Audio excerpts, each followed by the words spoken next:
As far as home decor trends go, the farmhouse look tops the list right now, but you don't necessarily have to spend a lot to get the look. In fact, Jami Ray says all you really need is the right paint, a few basic techniques to get that oh-so-popular look in our own home. So really, that's all it takes. It's just a couple of techniques and maybe a couple different kinds of paint. Yep, you have to have the right paint and know how to use it.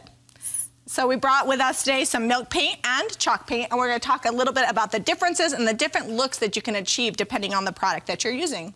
Okay, so tell us, should we start with milk paint? Tell us what that is. I don't know what milk paint is. So milk paint is an all-natural, no VOC product. It comes in a powder form.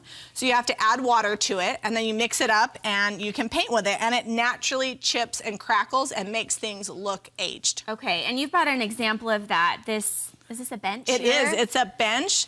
It was made with reclaimed wood that was raw but unpainted. And I wanted the wood to look like it had been painted and sat outside and aged for years. So I used the technique that I'm going to show you in a minute, and I used the Sweet Pickins milk paint, and we got this amazing chippy effect. Yeah, it really does look like it's been sitting outside and aging over time. So it's easy enough to do with just a few things, okay. Exactly. So I'm going to show you, I brought just some wood just to show you on it. And then the first step is you're going to stain your wood unless it's already stained. Because you want, if you're going to be finishing in a lighter color, you want a dark color underneath just to give you some contrast. Okay, so start with a dark stained wood. Yeah, so you're going to stain it, and then once that dries, then you're going to seal it, because the trick with milk paint is it has to have resistance.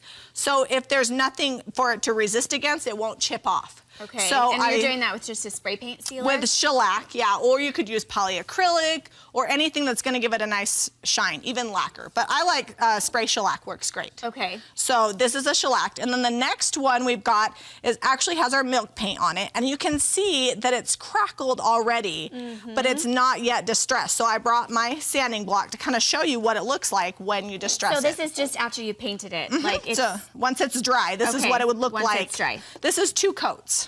Okay. So if you just take your sandpaper and kind of go over the edge,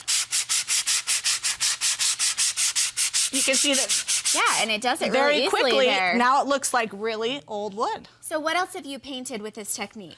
You can paint metal with it. You can paint furniture, home decor. I've even painted plastic a time or two, and it will chip off depending on how shiny the product is. If it's something that's really dry, then you just want to remember that you're going to shellac it and give it that shine to resist it. Okay, and you did a hutch with this technique that turned out really great. Tell us about that. So the hutch that I did, my friend found on the side of the road, and it was really dry. So I went ahead and sealed it once, and then I painted it with the milk paint, and it gave it just this really aged, chippy look.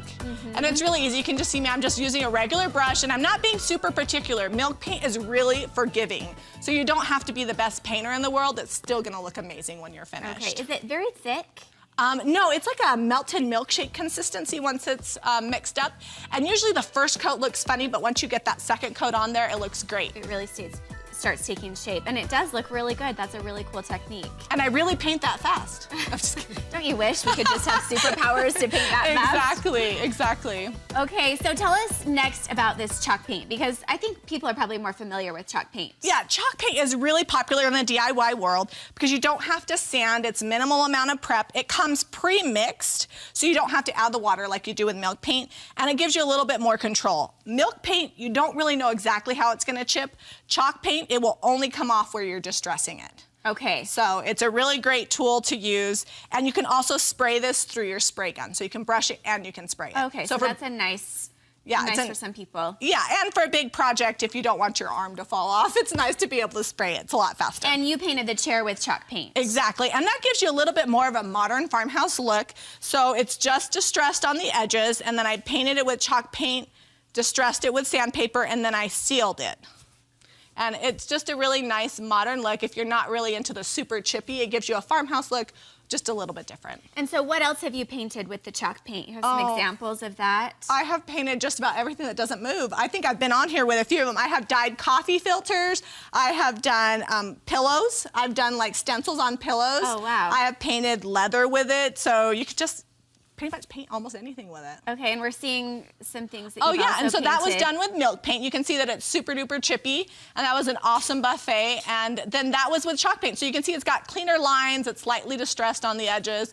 just a little bit more modern, as with that hutch, just a modern farmhouse look, and that's also chalk paint on that. Okay, so show us now how you've gotten that look, because it's a little different than the milk paint. Exactly, and it's a similar technique. So you're going to start with your stained block here, then you're going to seal it. So same thing, same thing. Again. And the reason why you seal it with this is because, not because you want a resistance, but if you don't seal it, when you sand it, you'll sand all the way through and then you won't have that dark stain. Okay. So it gives you like another layer. So if you want the dark to show through, which is kind of the look we're going for, then you make sure to seal it. Exactly. And if it was an already painted and sealed piece, you could skip these first 2 steps and go straight to painting. Okay. So, and then you're going to do the same thing? You're going to sand it? Exactly. So in this one, when I sand it, you'll notice that it's just kind of coming off the edges, even when I go across the top, and it's not as chippy. So it gives you a cleaner look and a little bit more control with your distressing. Okay. So you really have to zero in on what look you're trying to go for, but both really do fall into that farmhouse vibe. Exactly. And in farmhouse right now, neutrals are all the rage. So white,